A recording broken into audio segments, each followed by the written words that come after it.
You're always going to have challenges that may even look insurmountable at the time you're going through them.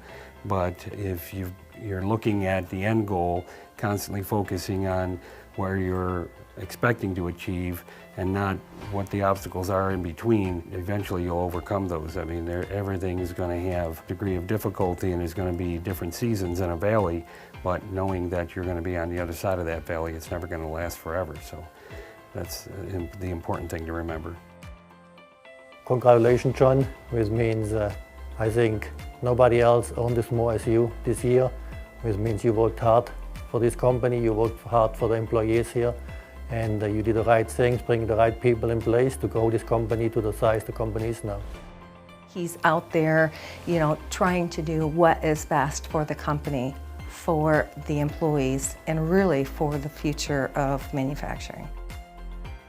I certainly want my team to know that they've done a phenomenal job, and that the fact that they're being recognized for it is indicative of what they've been able to achieve, and is really, it's not the end zone, it's not where we've arrived, but it's indicative of where we're heading. We know that we're on a great path, that in a relatively short period of time we've kind of broken the glass ceiling for our small business. We're heading to a medium-sized and much larger business, and it's because of all the hard work that the team has put in.